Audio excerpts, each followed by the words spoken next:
at msu.edu. For questions to the presenter, please be sure to use the Everyone tab at the bottom left of your chat box. All of our webinars are recorded and can be found at www.spartanshelpingspartans.com. The chat conversation will be saved to the recording, and all of the live hyperlinks throughout the chat and presentation will remain live. At the end of the webinar, we invite you to continue the conversation on Twitter. You can find us at Helping Spartans, and the hashtag for this discussion will be T-ShapedPro. For information about upcoming webinars, live streams, and other events, please visit us at alumni.msu.edu/lens. It's my pleasure to introduce you to today's presenter, Dr. Philip Gardner, who is the Executive Director of the Career Service Network and the Director of the Collegiate Employment Research Institute at Michigan State University. Dr. Gardner has been with MSU for nearly 30 years. After receiving degrees from Whitman College, where he got a BA in chemistry, and Michigan State University, where he received a Ph.D. in resource and development economics and public policy. His major areas of research include the transition from college to work, early socialization and career progression in the workplace, workforce readiness, and other areas related to college student studies. MSU's nationally recognized annual college labor market study is done under his direction each fall. He served as senior editor of the Journal of Cooperative Education and Internships, and in the spring of 2009, he served as a Fulbright specialist to New Zealand on work integrated learning. Thank you for being with us today, Dr. Gardner. We look forward to learning more about the T-shaped professional. Well, thank you for inviting me, and I'm glad that people have joined me this afternoon to talk about the T.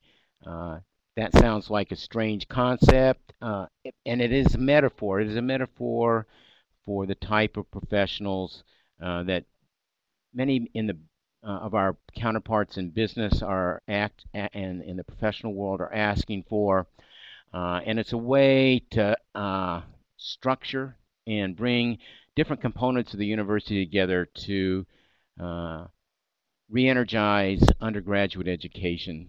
So what I'm going to do is I'm going to start and I'm going to explain this a little bit and go to the components and talk about how we came to this position here at MSU, and then talk about a little bit about what we're going to be doing with my team in the undergraduate space. The T has been around for a while as a talking point since the early 1990s and the accelerated introduction of technology into the workplace and the kind of things that people would have to do. It really developed a life of its own when it became the mantra of IDEO design firm out in Silicon Valley, and that they have gone on to launch the design school at Stanford or be one of the big components of that. But there's companies like IBM that I work closely with that have been working in enhancing their professional development of their staff to take on T characteristics. And it's through those dialogues that it came to MSU. So one of the places to start is why business is really teams are important, and industry is talking about T-shapes. People need different specializations and experiences, and they have to talk to each other to solve the day's problems. It's not just one person from engineering or computer science or the sciences or psychology to solving the problem. It takes a team with different perspectives to come together, and I'll clearly talk about this some more. And the complex challenges and the speed at which they have to come and the people have to interact leads to more efficiency if they can work in innovative teams where the people are more likely to be T-shaped. So that's where it's coming from the business side, and that's where we marry up. On my side, and why the university is embracing it starts a long, long time ago. And if you're out you're someone who graduated from undergraduate college between the late 1950s and late 1980s, college looked like my backyard, which was out in the Pacific Northwest, and taking a hike and coming to a gap in the road, which you had to stretch to get across, but everybody could get across. It was with a little effort, some easier than others. But look at how nice and flat it was on the other side. The other side was inviting. It wasn't threatening. It was a place where everybody could get a good start. And why would that happen? One, you didn't need experience to get across. We had co-op. We had very few internships. Most of us worked in summer employment. There was a lot of summer employment around professional development, but we did, but you didn't need it. It wasn't a requirement.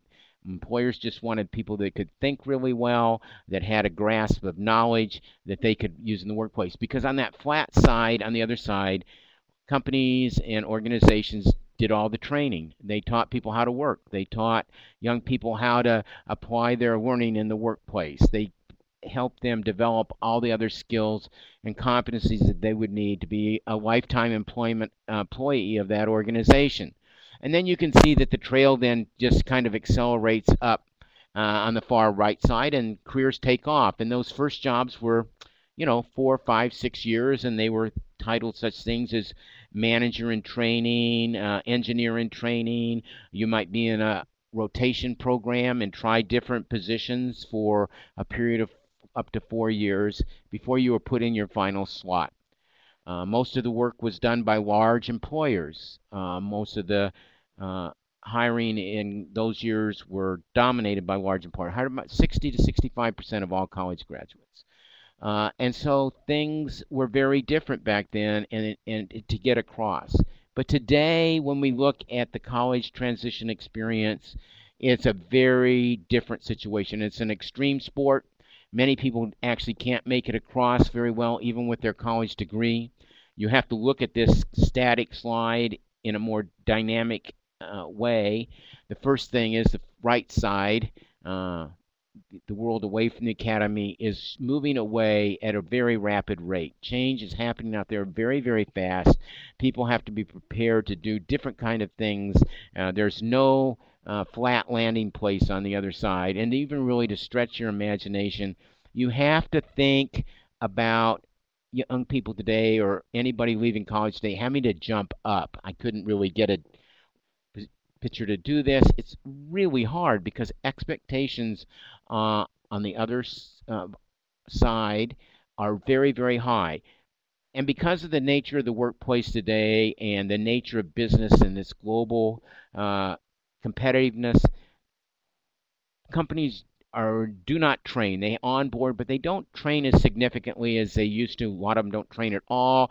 So it's up to the person making the jump to be prepared to land and just keep moving very, very quickly. So the skill sets and competencies are much different. They're bundled different. And just to get this good start.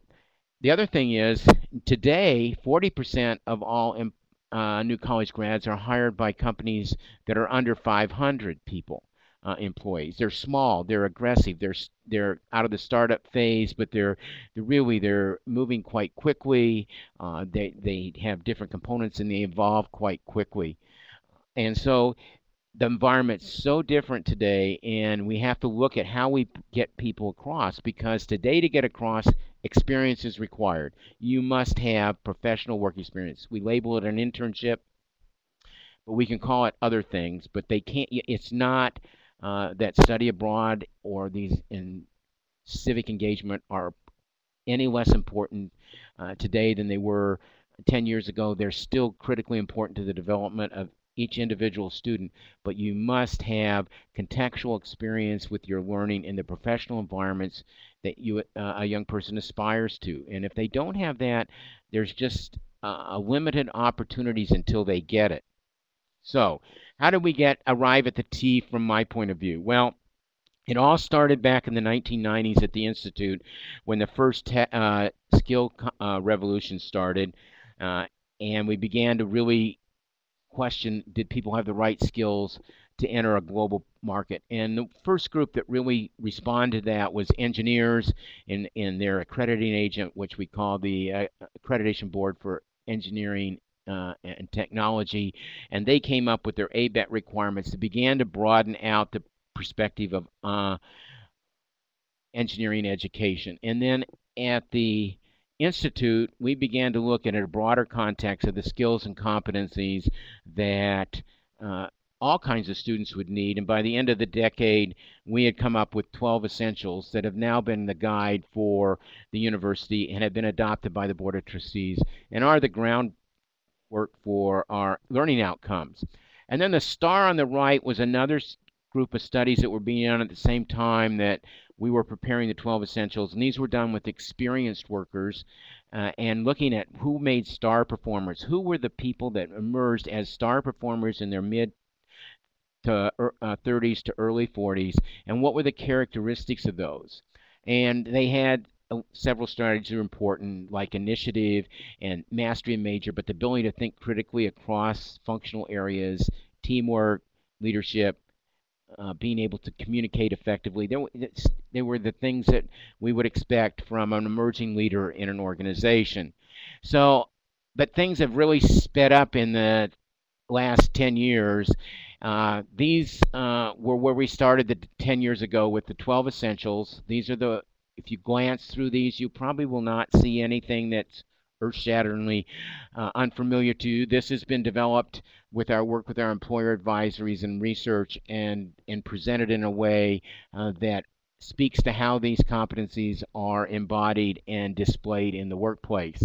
And these are the ones that make up many of the learning outcomes of the university today.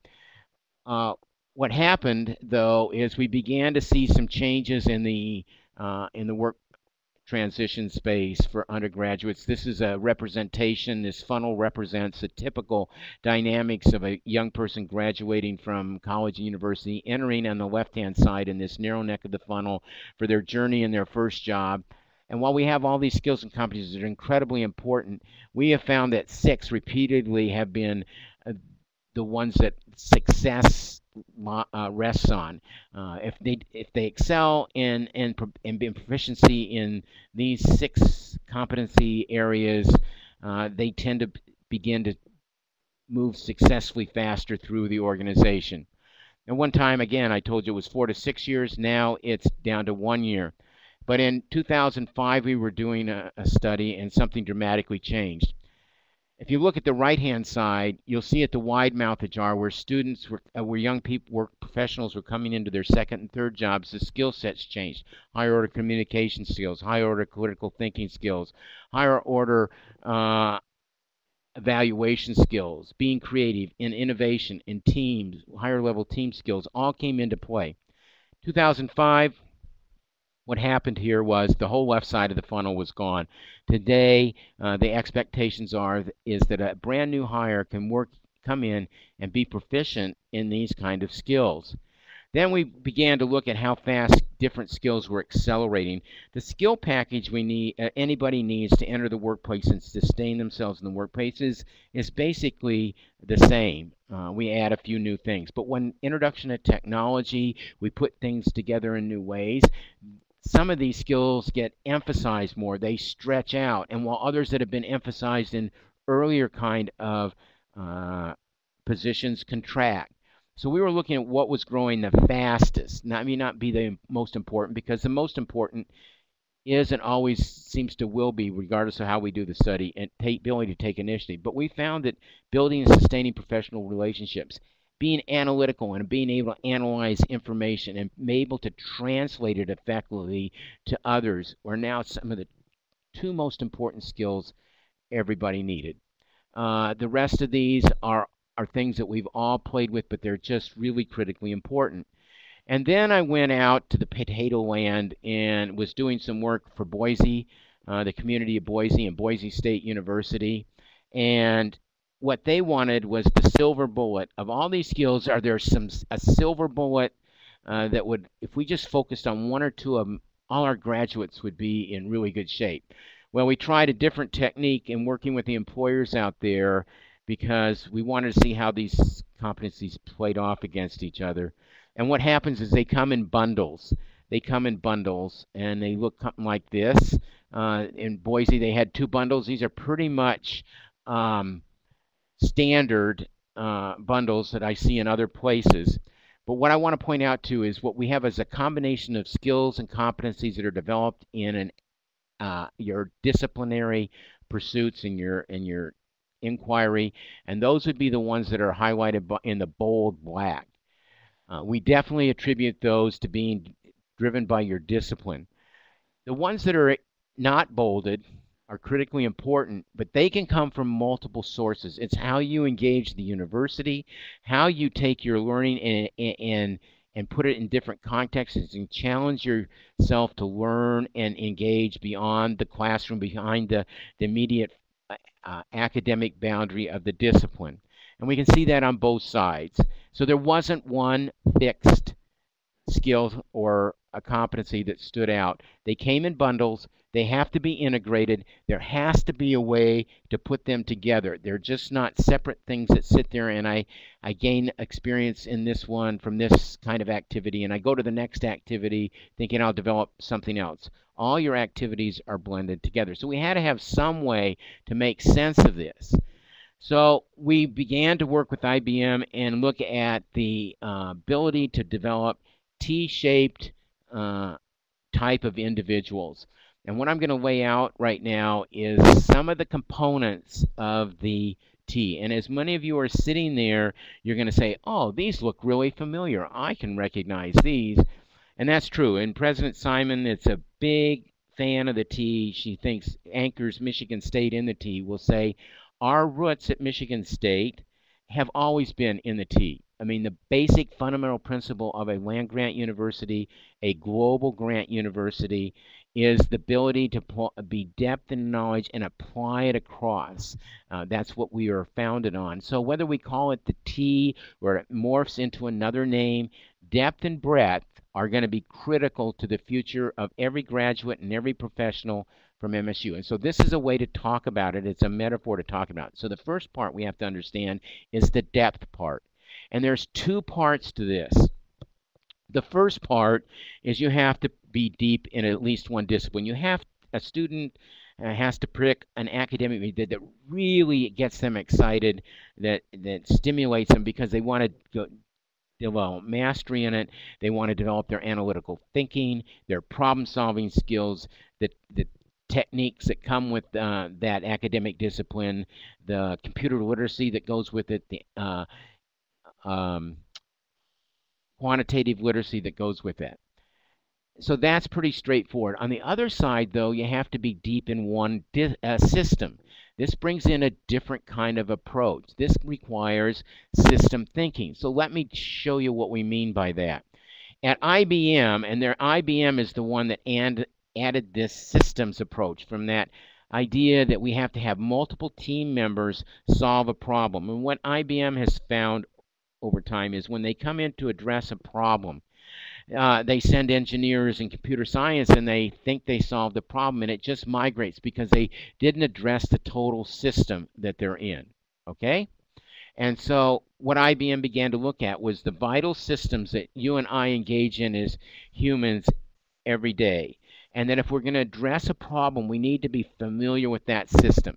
So they have three categories. There's the flow systems, which are transportation and supply chain, waste and waste recycling, food, energy, and water and waste, and information, or the cloud. And then they have the human activities, education, health, finance, retail, building and construction, and then they have government, city, state, and national.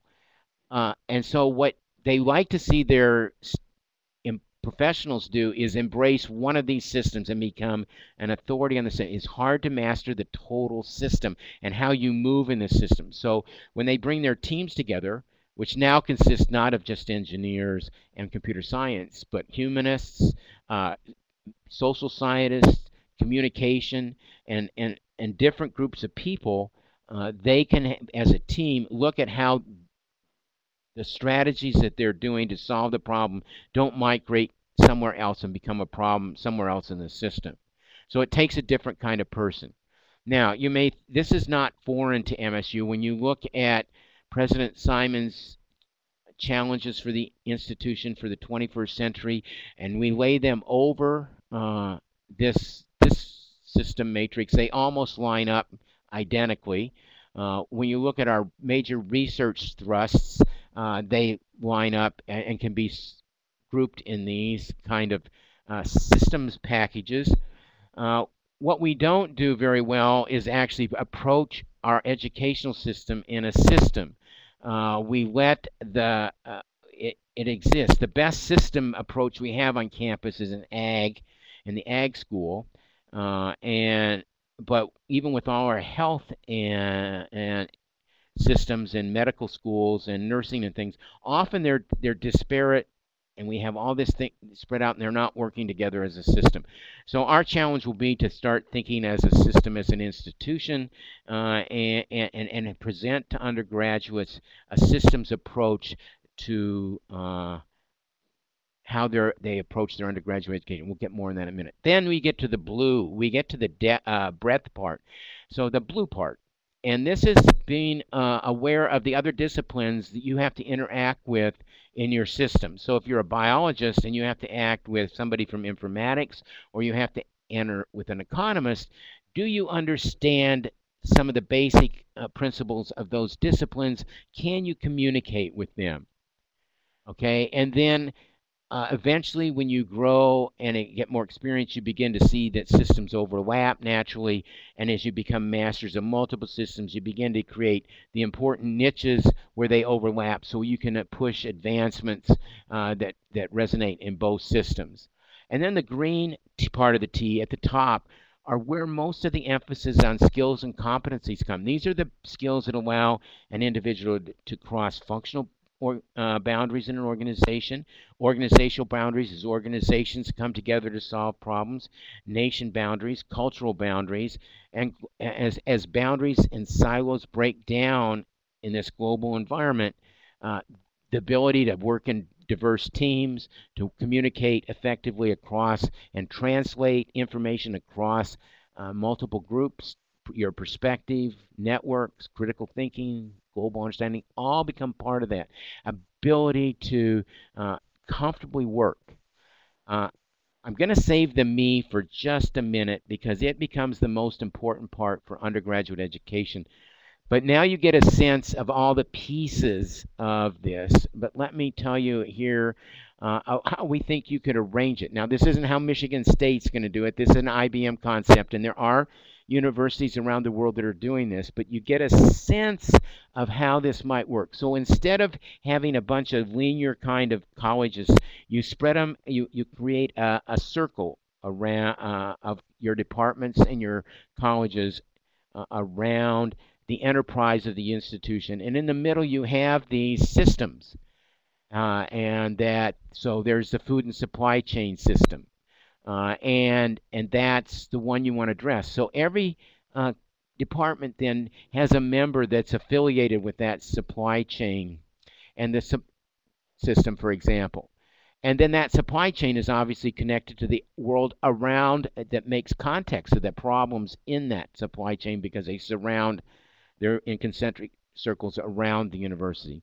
When a student comes in, then it's important for them to pick an area that they want to be involved in. So they pick food and supply chain. Then you can pick and begin to learn about it. They begin to see how different disciplines interact and solve problems. They're not just, they can see the economists and biologists, or the economist and crop and soil scientists work together, or they can watch the food and nutrition people at General Mills working with these supply chain people that are providing the inputs to the food process. They can see that. They can then begin to pick the major that they get most excited about wanting to do. This is just one variation of a way to rethink about how we organize education that will stimulate growth and development of all of us in that environment. Now, nurturing and development T's. I'm going to go back to some of my roots. My dad was an engineer and a teacher, but he was also a small peach farmer. And I wanted to use an analogy that we use. And peaches start from seeds, but we used to graft them in our hothouses, and they would stay in the hothouse growing for 2 or 3 years before we put them out. And so there's this nurturing period that goes out, but then we put them out, kind of looks like this. So you can think this is a freshman, early sophomore in college. They're just growing. They're nurturing them. They aren't even producing any fruit. By the end of the third or fourth year, our trees look like this. And then at beginning about the fifth or sixth year, they begin to bear fruit. And they look like something that's beginning to look like a T. They built strong core trunk depth, and they now can support the depth. And then what happens is that they then move into really producing fruit, and then they produce into what one of the last trees in my dad's orchard before him, a full mature tea, and it looks like this. And a lot of employers I talk to say, that's what we want, but they're not going to get them. We're going to get back. We're developing teas that will be turning over to organizations to help further develop teas. They're going to come as little teas, all kinds of little teas that are every shape and size out of the university. Some will have big, thick roots, trunks, and little tiny top parts of teas. Their breadth isn't developed very well. Some will have a lot more breadth than depth, and they have to then adapt to that. So the question then becomes, how are we going to develop around the tea and redesign from not only career services point of view, but how do we help embrace undergraduate education in a way that builds this T concept, that then we can, and a concept that we can build around that will lead to a professional enhancement alumni as we now partners and are linked so closely to the professional aspects of alumni association as we trying to be seamless. So it begins with the me. We go back to that part about the diagram of the me. It becomes really essential. It's the most important actual part of being a T. An I, who's just someone that's deep in knowledge, and we produce those quite well. Their identity comes from what they do and how well they push the boundaries of their discipline or the functional area they're in, and how proficient they get into it. So it's their external image of how well they control their eye space. But to be a T, it's more inward looking. Do I know who I am? Do I know how I react with others? Do I know the resources and systems that are available to me? Do I have understanding of my own career paths so I can move across these multiple spaces and feel comfortable, because there's no real guides in doing that. So there's three key aspects of self-awareness in the T, and we label them purpose, awareness, and confidence. And so behind the me, we have taken at Michigan State and looked at the three core aspects. And what's interesting about this is that when you look at what drives professional development and professional success, and you look at what drives academic success, so what makes an overall successful student, they're based on the three same core aspects. So what we've done is, by utilizing this, we're going to move everybody onto a common core understanding and base, so that they're not disparate things. Oh, that's something, career service is something you do at some point in time. No, it now goes along at the exact same time. So what does this mean? Well, purpose is the process of discovering how you want to make a difference in the world. Okay, it's what you aspire to. It involves, you can talk about passion, and a lot of employers want really passionate people, but your purpose doesn't just appear in a dream. I mean, it's built on experiences, it's built on engagements, it's built on trying things, it's building on awareness of what's out there. And so your dreams require values and experiences and skills, and then you become to realize, know where I want to achieve and make a difference. So if the bottom line is, if we can help students find the direction they want, what they'd like to achieve. They don't have to talk about a job. They don't have to talk about an organization they want to work for. But if we can find the things that motivate them and give them direction, they're going to succeed both professionally and in the classroom. And so this is what becomes the basis. It requires then students to be aware, know how the purpose fits in the world. What do I do? Where does it fit? What are the different ways can I express it? What are the inputs I need to enhance my ability to get there? So what do I need to do? What resources do I need to, are they developing a mentor? Are they joining certain kinds of associations? Are they understanding different cultures and people so I can span these boundaries? How do my values line up with the values of other people and what I aspire to do? So how do my strengths as I evolve and what I'm good at evolve in ways of achieving my purpose? So awareness becomes the ability to think across these boundaries, okay? So the next thing is then my confidence to do that, figuring out how I can contribute. Ability to take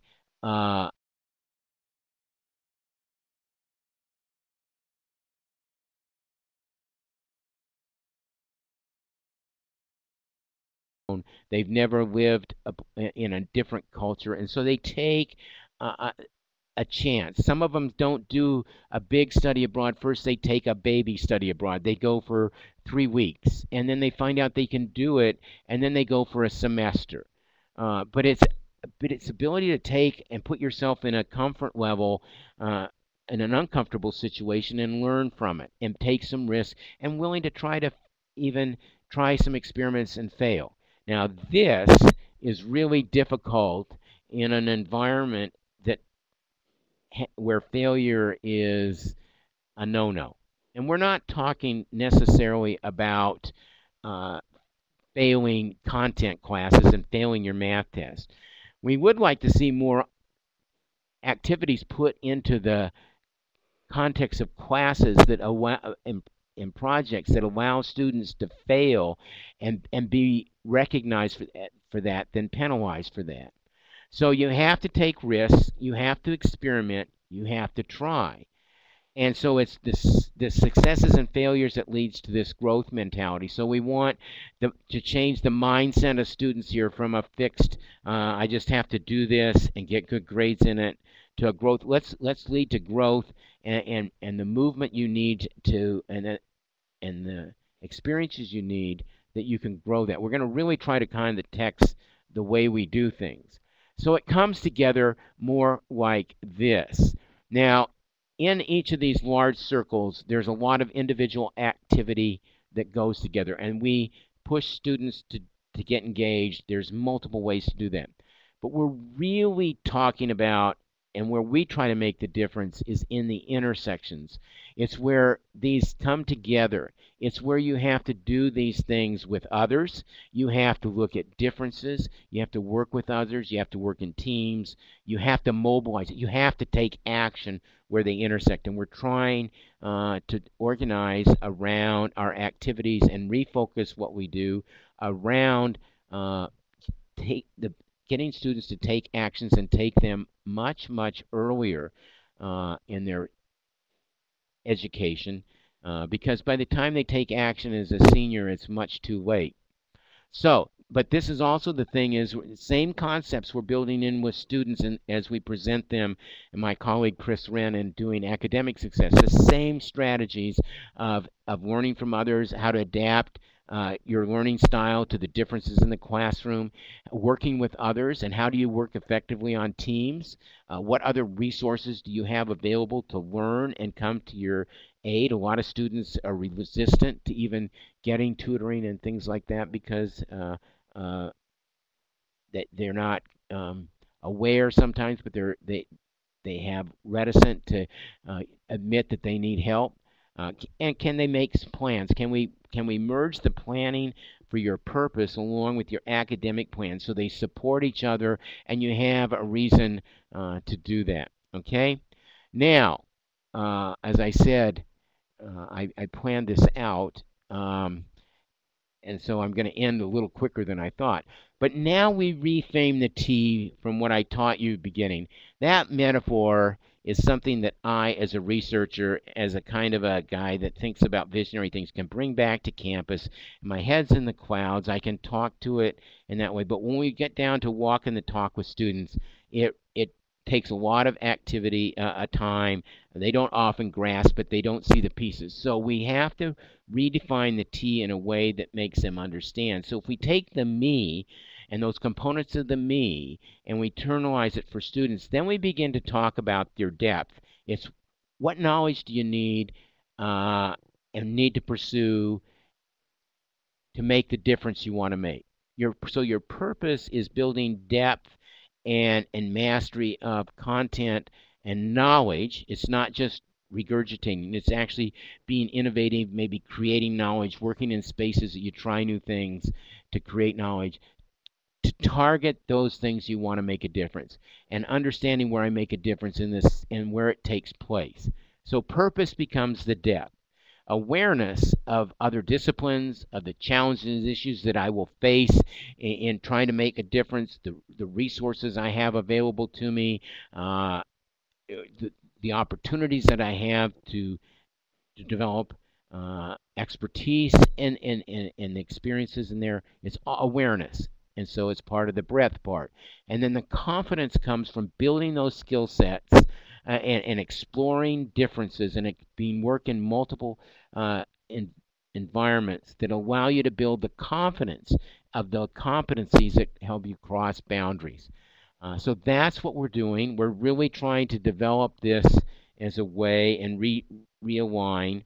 President wants us to do this, and we're redefining who we are. And what we're doing is bringing in everybody else. This cannot be just done. So we're just kind of taking, building dense networks. And that's where I said why I'm presenting today with the alumni is because it's clear, starting with freshmen through the undergraduate experience right into alumni, that we've been charged with making it seamless and being able to continue to build the T idea with how we work with our alumni. So I did finish a little faster, so you're going to get a little longer lunch break on your own. But I'm willing to take questions now, repeat back, and elaborate on things I may have only touched upon. And we can spend your questions, and I'll answer them as they come up. So don't feel free to type this. So then one of the final thoughts as you're maybe typing some questions is, and President Simon has answered this, we often get the question, oh, this is just a fad. When President Simon leaves, this is gone. Something else will take its place. We'll move on to, pies and other things. And they're already in this space. But as I said at the beginning, what she has said is that it makes no difference whether it's called a tea or a pie or a comb or whatever. Depth and breadth are the foundation pieces of what built Michigan State. We need to recognize that again and act on it and be intentional about it. It's here, but we're being much more intentional about it. And so this is the foundation piece. This is why you'll hear a lot about this from certain places, and you'll hear people that don't know about it yet because it's not some top-down edict. It's being talked about in multiple places, and some colleges are responding faster than others, and it's kind of a seeping out as we build multiple layers of density of people working on it, and we begin to build truly a Spartan talent network that involves everybody. So, Dave, with that, I open it up to you and the people on the conversation. Thanks, Dr. Gardner. I really appreciate this. For me, this concept makes complete sense. It's pretty amazing. But I think there's like some systemic things, right, that still need to be worked out. And one of the things I think about is, so we're talking about as a university capturing students, when they're 18 years old and kind of trying to teach them kind of how to think this way. But if you look at like the K to 12 system, there's No Child Left Behind. There's this all this Common Core. Like it's really a teach to the test environment. So I wonder, what you're seeing or what you think you might see when they're coming right out of that environment of kind of teach the test. If I just do well, how do we begin to shape them to think about this stuff like on a practical level? Well, yeah, the interface is changing again between higher education and K-12. A lot of it is for the good and some of it for the bad as we become driven more by employability. But it's the mindset that they bring in. And so if you have a very fixed mindset about I perform well on a test, then I'm going to do well. If I don't do well on a test, then I'm terrible at this and I'm not going to do. We have to shift it to a growth mindset where it's not just how you do on a test, and you may not do well on a test, but what does that open up opportunities to talk about how you can grow from that? What will your effort do? Now, we talk a lot about growth being about effort, and if they put in effort, that everything's going to be all right. But a lot of these students we deal with today just come with so many deficits in social capital, in confidence, that just telling them to work harder isn't enough. We've got to put them in contextual spaces uh, around the classroom that allow them to see themselves in other ways where they're successful and leveraging the information that they may not have done as quite as well on the test on sitting in the classroom, but then now they can see how it applies and they can go back to the classroom and re-express their understanding of that material and then perform better on the academic tests. We don't do enough of that. We don't build enough of those experiences around. So this is going to be a shift change. It's going to be significant. It's going to be student culture. It's going to be the culture of support services. It's going to be the culture of how faculty design their classwork, their coursework to be more contextually oriented, to bring more experiences that surround their context into it. It could involve um, bringing alumni in. You have to think of a classroom without walls. I mean, we build these classrooms, they got four walls. But in the new experience of context, you bring multiple faculty in that'll teach at the same time from a biological perspective and an economic. Used to team teach a lot in my earlier days, and the biologist or the chemist would come in for the first 5 weeks, and I come in for the last 5 weeks. That's not team teaching. We're going to both be together and have they can see the problem from the chemist and actually work with the on the chemical aspects of it, and then see how the economic challenges the way the solution might be from a strictly chemical point of view. And then without the visible walls, they reach out and actually, through technologies, extend out to the community and actually can see in real time addressing those issues with those same concepts, or they can bring people into the classroom like alumni and everything to make those connections and talk about how they resolve some of the conflicts that build up between economists and environmental scientists, for example, in trying to find solutions to a problem. So it's going to be a big effort. And K-12, um, that's true. That interface is a problem, and it's going to be a problem, but right now my energy is how we're going to frame the first 2 years of college and get students to shift a little bit their mindsets. Um, anyway, so I think there's some more questions. Uh, Yeah, Mary. well, the ag school. So Mary asked about ag school, um, and I'm from the ag school. Some of my degrees from the ag school. Ag school already kind of has to approach everything in ag and natural from a system. They're not, they're all interlinked parts. So when we study, I could be a land economist and study the economics of land use, but I need to understand soils. I need to understand different kind of crops and how they grow. I may have to understand if my interest is in wildlife and water. In hydrology and water chemistry to do that. I may also have to be able to interact with systems people. It's a system, so the systems kind of folks, maybe some engineering.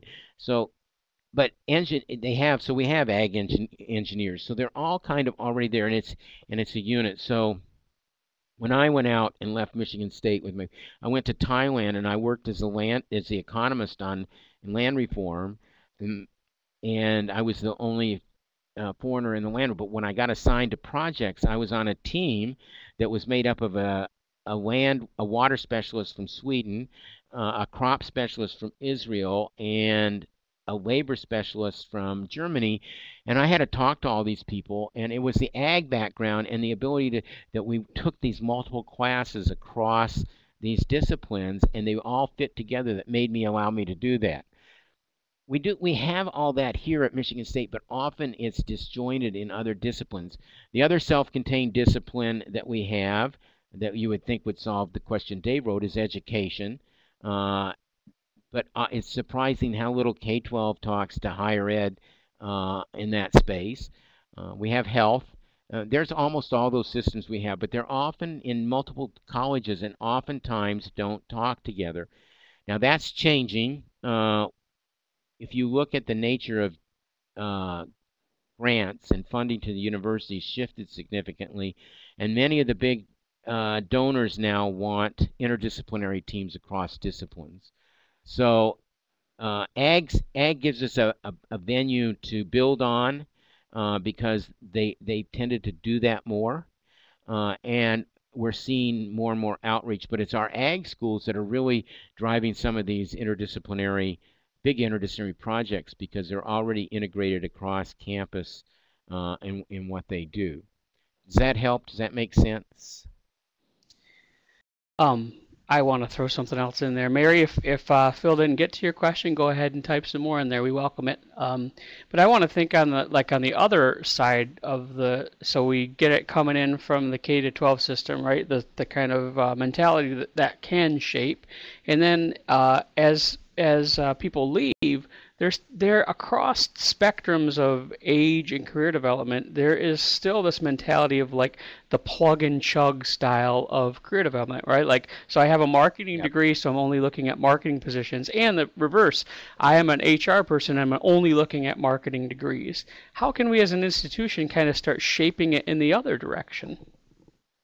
Well, it's interesting because we've been talking to a lot of employers about this. How, if we begin to pair students that look like this, what's your response? And we've talked to in the alumni space too, and everybody's excited about this because this is what they talk about.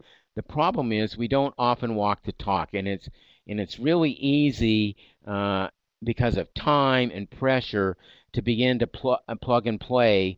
So just find somebody that's a marketing major or a specific kind of person.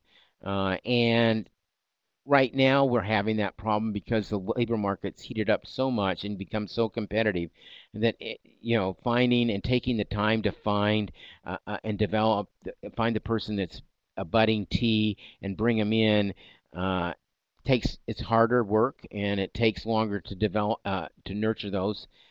And on one hand, so we're seeing a reversion to old habits of just plug and play. On the other hand, what's happening in this space is that employers are the developmental employers that want the T type of person are coming much earlier and asking to work with freshmen and sophomores. In the previous, they'd work with juniors and seniors. Now they work with freshmen and sophomores, and they build a talent pool that they work with, and they begin to do T-related things with them or get them engaged in T-related activities that they begin to see how they're going to develop, and so that they're self-identifying emerging Ts much earlier. Now, is that fair to students that don't know what they want to do and things like that? Well, a lot of employers say we're willing to take students that don't know what major they want to do. A part of exploring for major is a T activity, but we want to see how interested they are in a problem and if the problems match up with what we do. How do their work attitudes and work behaviors begin to match up with what we expect in the workplace? You can have great work attitudes. You can have a positive attitude towards work. You can be work with integrity and all those things that they want without knowing specifically what you want to do. And that gives you then more opportunities at the end. But what's going to happen is the T's that emerge, employers are going to see them right away. And that's what all the employers have said. You don't have to sell this to us. If you start developing, we'll see it right away. They'll approach the labor market different. They'll ask different kind of questions of us. We can ask different kinds of questions of them, and we can work with, and we'll see them right away. I think I've lost my screens. I'll let you know if there's more chat. So you might have timed out on Lisa's computer. I'll let you know if there's more in there.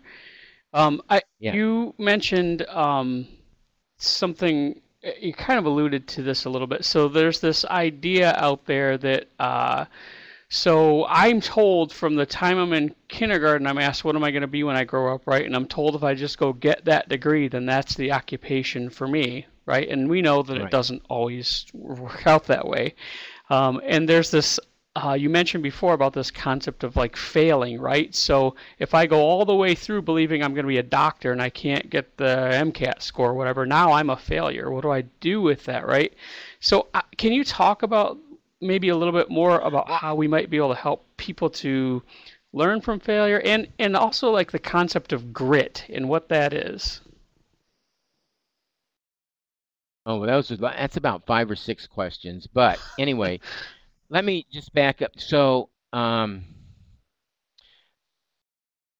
big thing that young people and even adults need to know today is that their lives are going to be filled with constant disruption. It's not just these economic cycles we go through with these huge downturns and eliminate companies and jobs.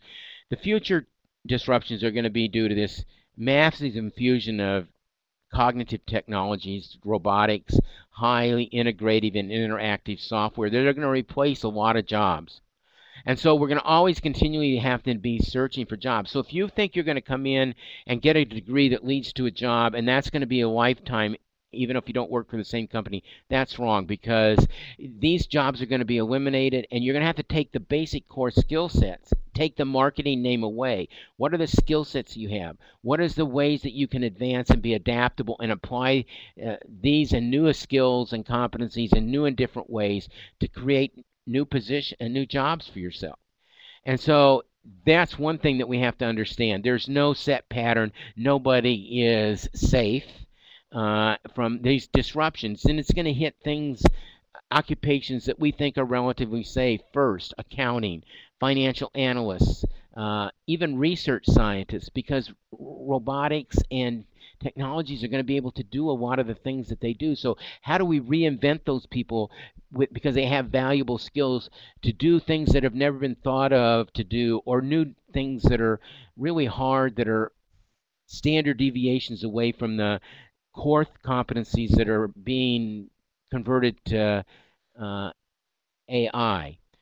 So that's one thing. So we have to have the mindset that what you get your degree in is not the end all. I mean, as we go to a mindset that that first job, and it's a vocational thing, and that first job is important. I can get people first, and the thing, recognize that it's going to take several jobs to get where you really want to, on the path you want to go right away for many people. Sometimes that first job is not one that requires a college degree, but to get there where you want to go, you have to go through that.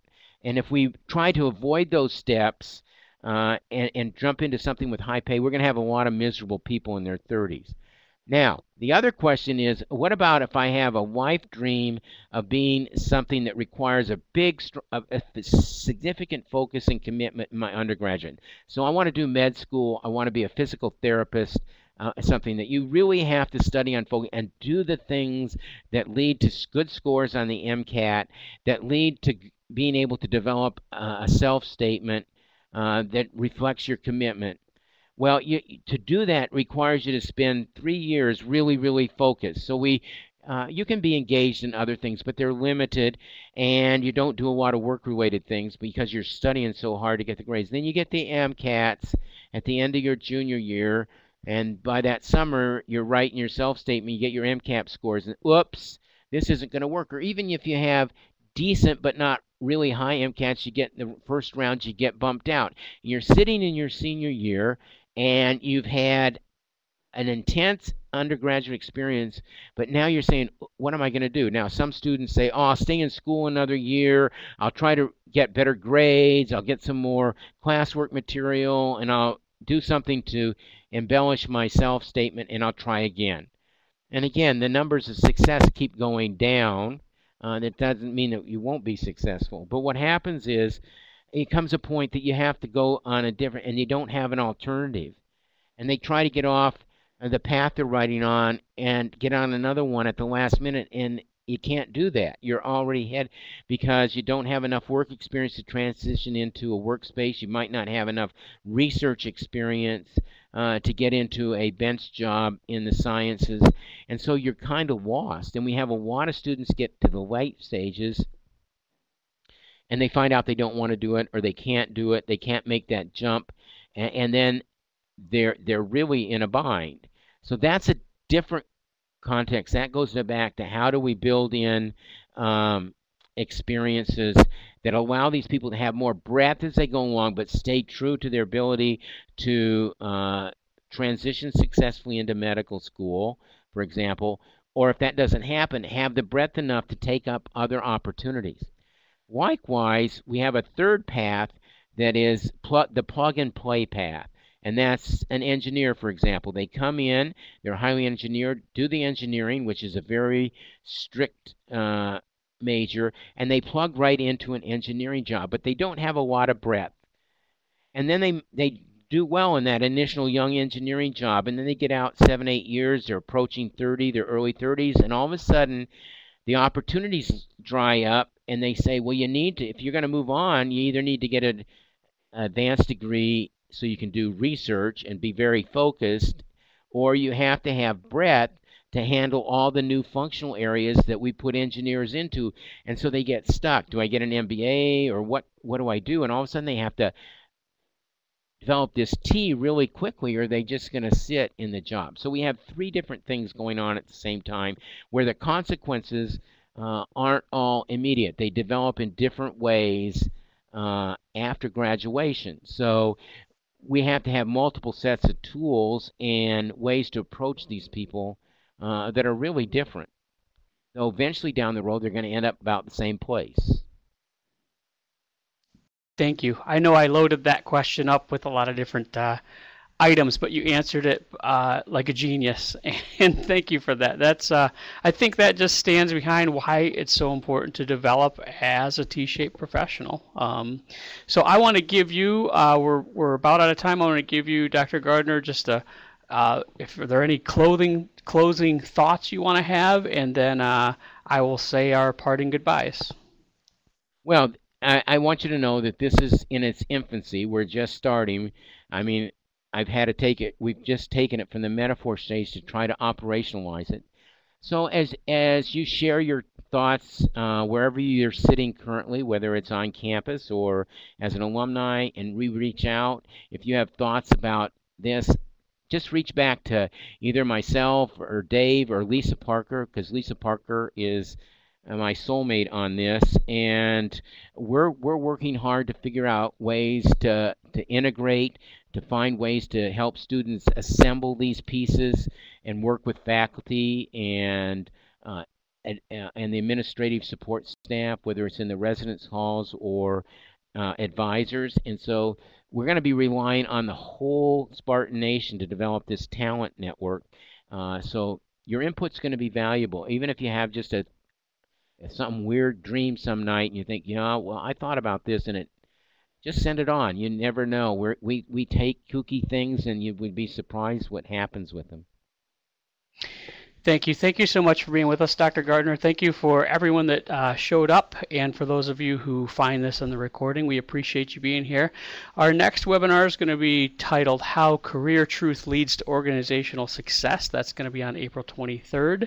I think that's going to be a great and really interesting one. So show up back here, same place you found this one.